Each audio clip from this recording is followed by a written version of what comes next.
중국 증시 출발 동향입니다. 어제 중국 증시 강보합권에서 거래가 마감되는 모습이었습니다. 전날에 이어 어제도 이 단기 급등에 따른 경계감이 짙게 작용하는 모습이었는데요. 또한 이 경기 회복에 대한 우려감도 짙어졌습니다. 중국 기업들의 실적이 다소 부진한 것으로 확인이 되고 있기 때문인데요. 이에 따라 부진한 실적을 공개했던 금융주들이 약세를 보이면서 증시 하락을 이끌었습니다. 또한 이 추가 부양책의 가능성이 낮아졌다는 소식 역시 보도되면서 투자 심리가 악화되는 모습이었는데요. 이와 함께 홍콩 증시 역시 나흘 만에 하락세로 전환한 모습이었습니다. 이 내일 같은 경우에는 4월 중국 정부가 발표하는 제조업 구매관리자 지수가 발표가 되는데요. 전문가들은 이 4월 제조업 구매관리자 지수가 3월 수치였던 50.1보다 내려간 50을 기록할 것이라고 내다보고 있습니다. 이 제조업 지표 발표를 앞두고 투자자들 사이에서 관망 심리 역시 커지는 모습인데요. 지금 이 시각 중국 증시는 어떻게 출발하고 있을까요? 홍콩 증시 먼저 자세히 살펴보겠습니다. 이 시각 항생 지수 흐름입니다.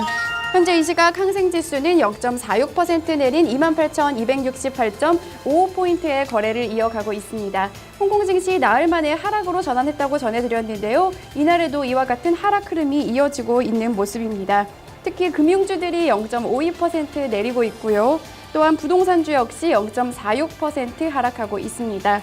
이 50개 종목 중에 12개 종목만이 오르고 있고요. 나머지 28개 종목은 내리는 모습을 보여주고 있습니다. 이어서 H주로 넘어가 보겠습니다. H주는 이 홍콩 시장과 본토 증시에 동시 상장된 40개 종목으로 구성된 지수인데요. 현재 이 시각 H지수는 0.57% 내린 14,519.42포인트를 기록하고 있습니다.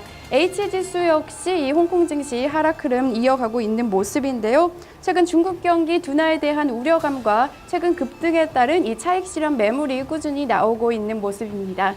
이어서 중국 본토 증시로 바로 넘어가 보겠습니다. 중국 본토 증시에서는 이 추가 부양책에 대한 기대감이 꺼지면서 투자 심리가 악화되는 모습이었는데요. 이날에는 강보합권에서 거래를 시작했습니다.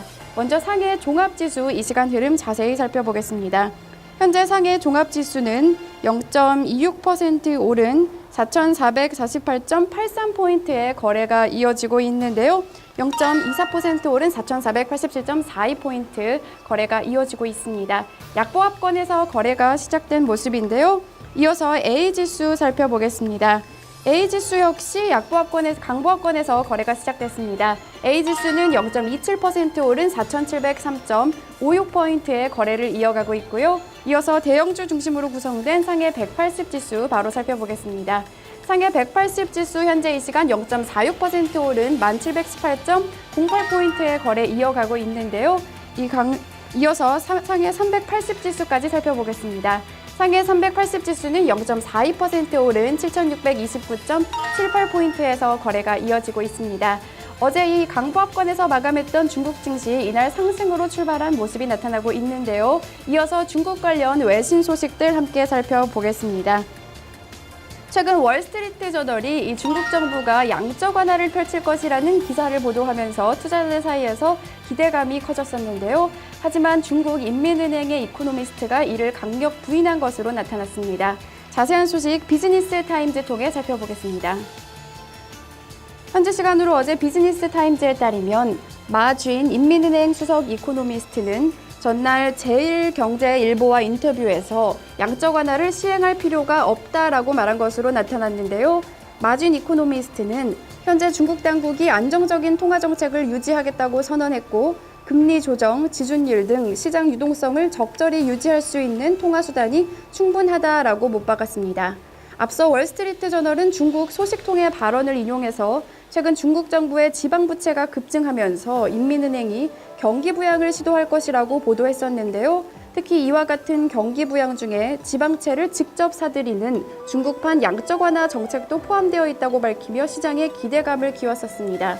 하지만 마진 이코노미스트는 법률적으로도 인민은행이 지방정부에 융자를 제공하는 것이 불가능하다며 이를 강력 부인했습니다.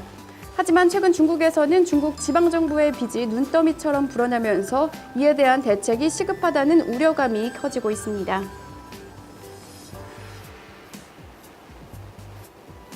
네, 이어서 다음 소식 살펴보겠습니다. 중국 최대 포털 사이트인 바이두의 1분기 실적이 다소 부진했는데요. 바이두는 이와 함께 2분기 실적도 다소 부정적으로 전망하는 모습이었습니다. 이 소식 마켓워치 톡에 좀 더 자세히 살펴보겠습니다. 현지 시간으로 어제 마켓워치에 따르면 바이두는 올해 1분기 순이익이 3억 9,500만 달러, 주당 1달러 09센트를 기록했다고 밝혔습니다. 이는 지난해 같은 수치였던 4억 900만 달러, 주당 1달러 16센트보다 3.4% 줄어든 것인데요. 하지만 전문가 예상치였던 3억 7,700만 달러는 웃돌았습니다. 같은 기간 매출은 34% 증가한 20억 5천만 달러로 집계됐습니다. 이는 바이두 목표치는 넘어섰지만 시장 예상치는 밑도는 결과였습니다. 최근 바이두는 데스크탑 버전에서 모바일 버전으로 사업을 옮기기 위해서 여러 가지 새로운 기능들을 시도하고 있는데요.